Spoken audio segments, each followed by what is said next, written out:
The Masque of the Red Death by Edgar Allan Poe, performed by Jamie Huston. The Masque of the Red Death is one of my favorite stories. It doesn't have Poe's strongest use of Gothic language, but it is one of the most densely constructed, effectively symbolic stories I've ever read. It is just as surgically neat and powerful as any of the ancient Aesop's fables that it resembles. This is a story about life, and what ultimately gives it meaning or not. And it's also a story about class warfare. Poe's life was full of emotional and financial suffering, and you can see a bit of envy and bitterness in this story, but also a moral that promotes charity and decency.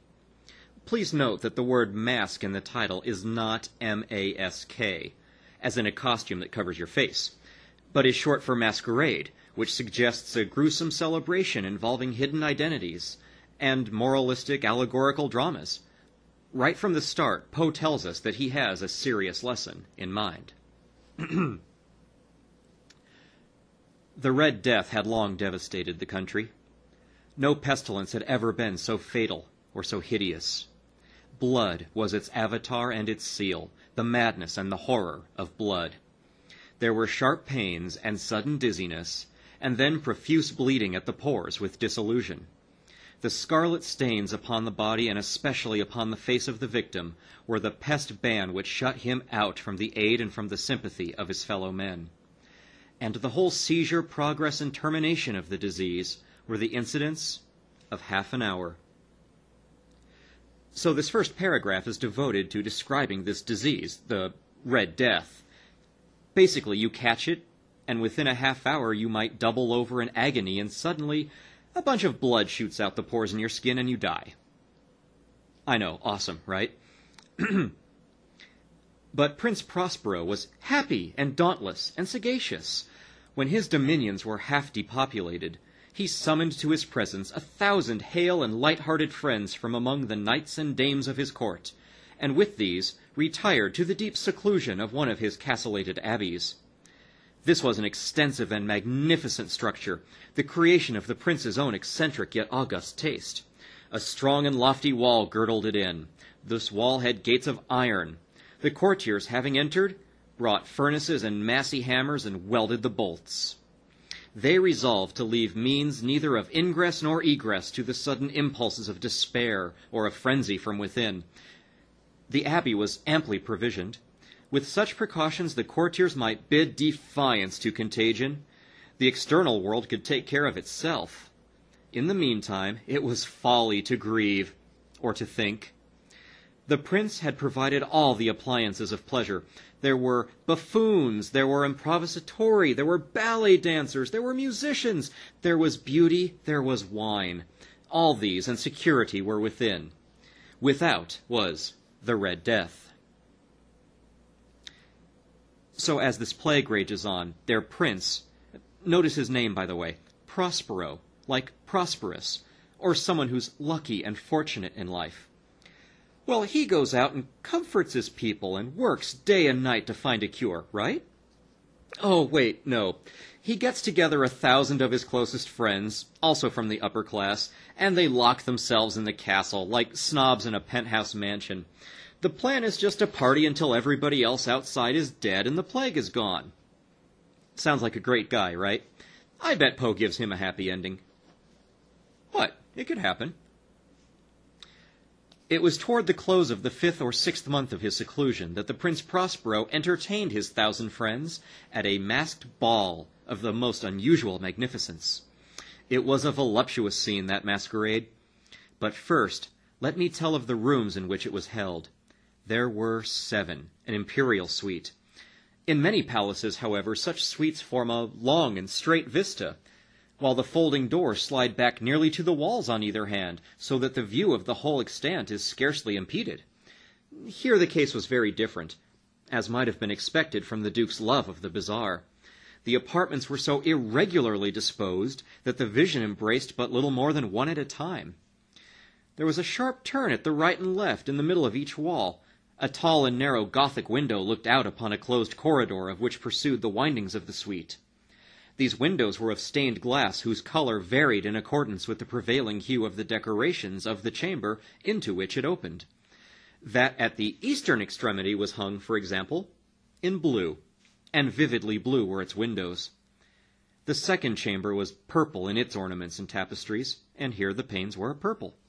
The third was green throughout, and so were the casements. The fourth was furnished and lighted with orange, the fifth with white, the sixth with violet. Okay, now this setting is very important. Poe gives us a series of rooms laid out from east to west, and each has a lively color associated with it, and light coming in through the colorful windows. It's pretty, and it's cheerful. It's also highly symbolic. It's no accident that the rooms go from east to west, or that they're a little crooked and you can't see the whole thing at once.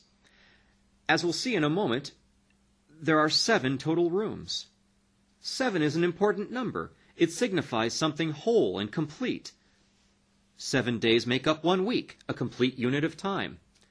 In Shakespeare's As You Like It, there's this famous monologue about the 7 ages of man, implying again that 7 parts make up a whole unit of time, in this case, life itself. And Poe does the same thing here. After all, not only are there 7 rooms, but they go from east to west, just like the sun on any given day. Another complete unit of time. So it's safe to say that the setting here represents life. Now, as to that last room, what color do you think it will be? Anybody think it'll be pink? That doesn't sound much like Poe, now does it?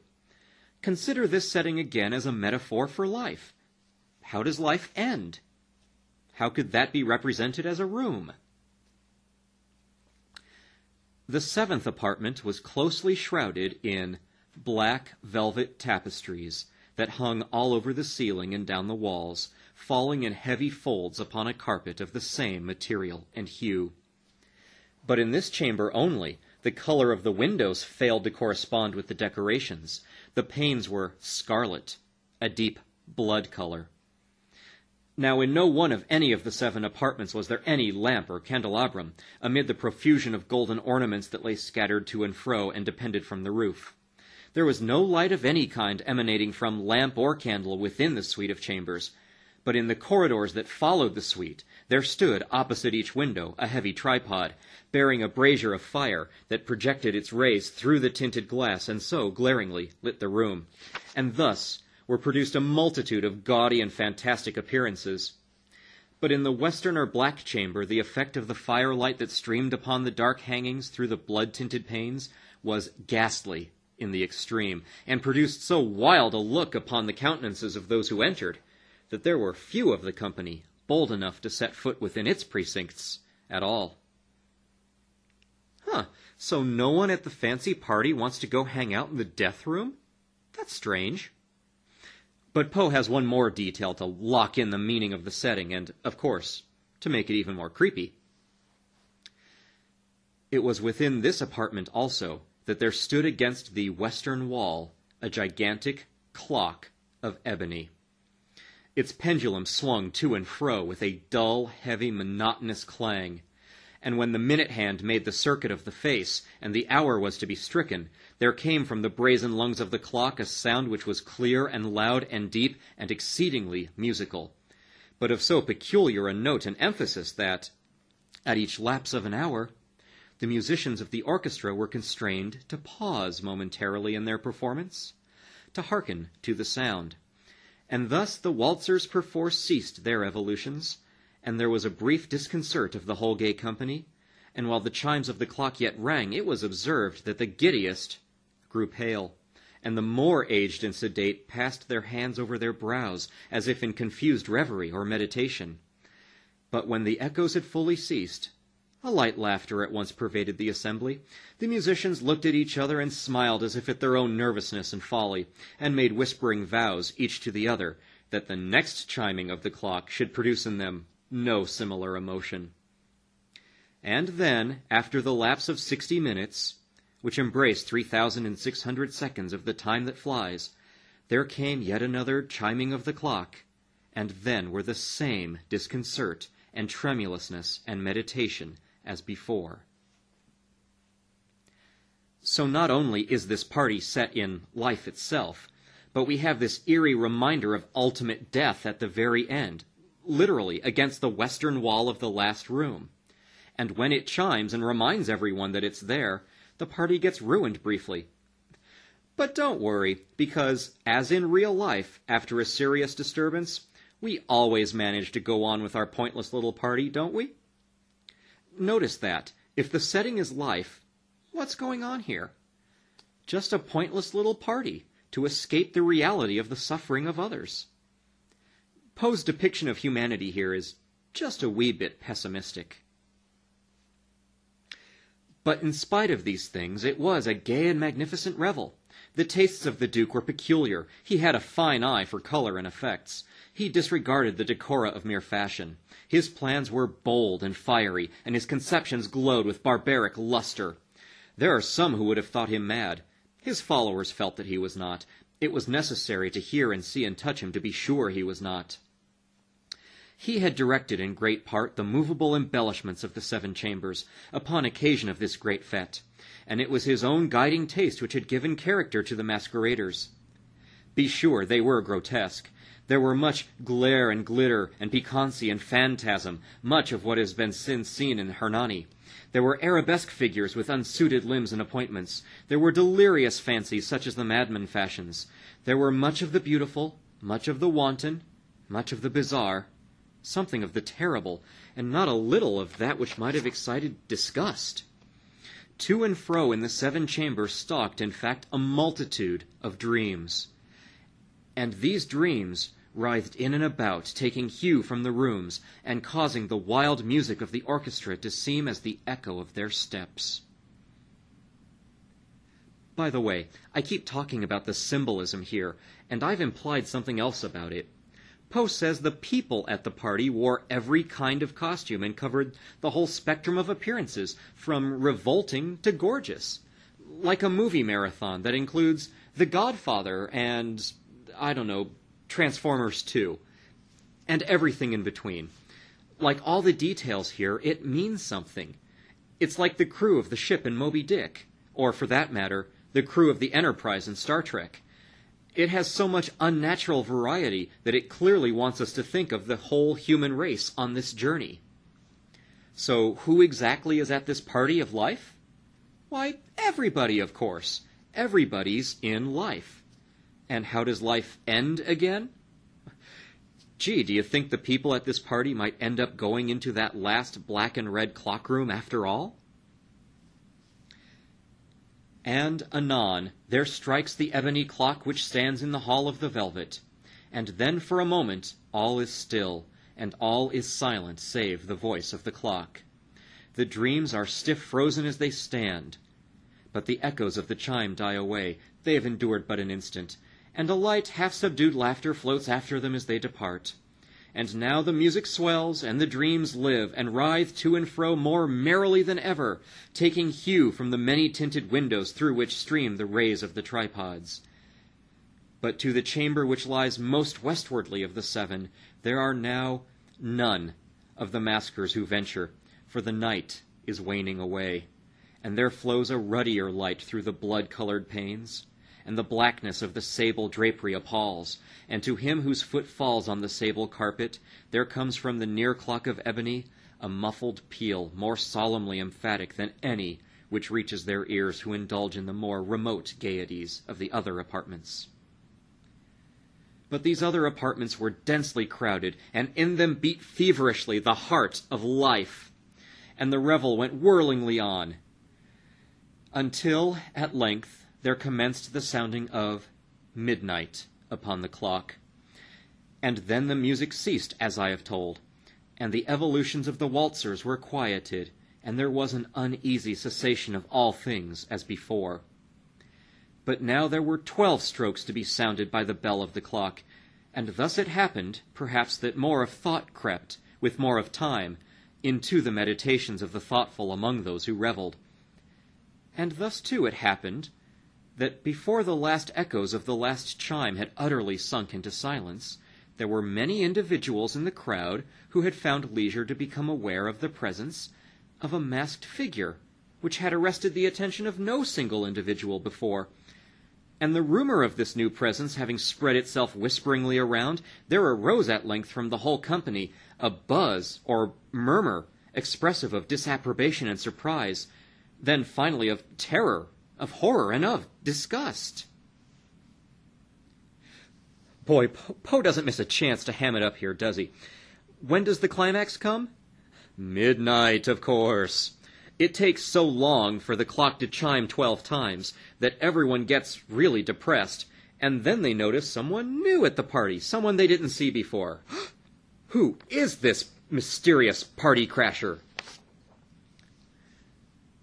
In an assembly of phantasms such as I have painted, it may well be supposed that no ordinary appearance could have excited such sensation.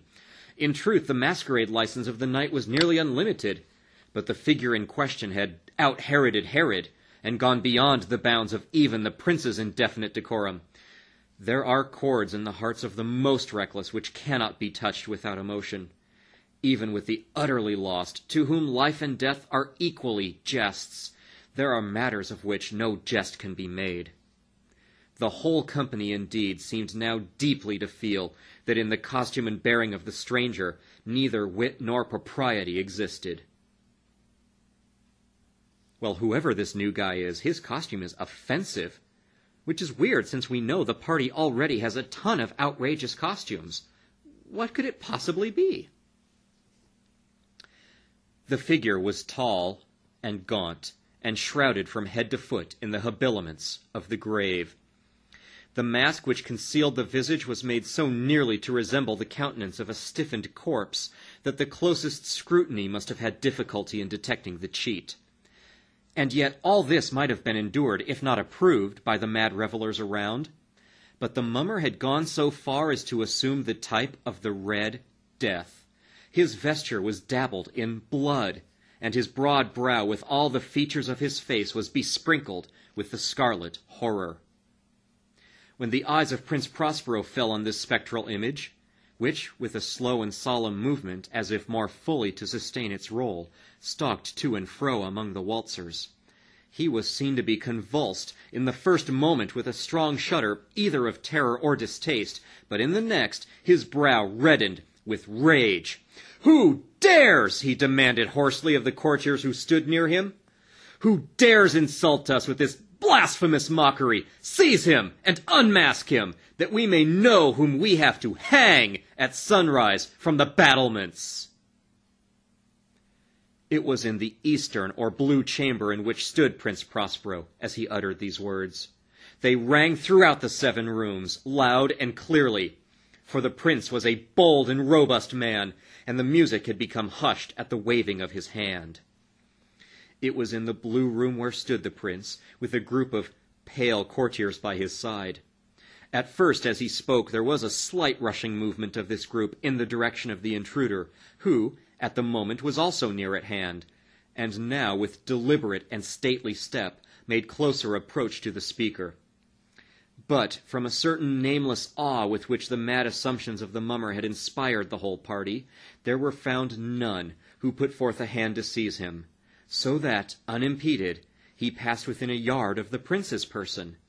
And while the vast assembly, as with one impulse, shrank from the centres of the rooms to the walls, he made his way uninterruptedly, but with the same solemn and measured step which had distinguished him from the first, through the blue chamber to the purple, to the green, through the green to the orange, through this again to the white, and even thence to the violet, ere a decided movement had been made to arrest him. It was then, however, that the Prince Prospero, maddened with rage and the shame of his own momentary cowardice, rushed hurriedly through the 6 chambers, while none followed him on account of a deadly terror that had seized upon all.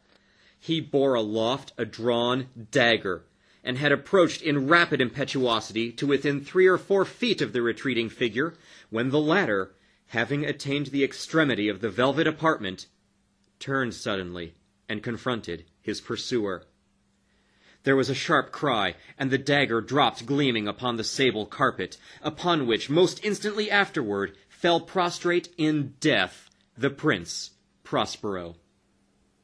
Then, summoning the wild courage of despair, a throng of the revelers at once threw themselves into the black apartment, and seizing the mummer, whose tall figure stood erect and motionless within the shadow of the ebony clock, gasped in unutterable horror at finding the grave cerements and corpse-like mask which they handled with so violent a rudeness, untenanted by any tangible form.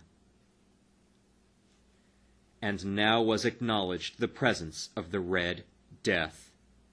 He had come like a thief in the night, and one by one dropped the revelers in the blood-bedewed halls of their revel, and died each in the despairing posture of his fall.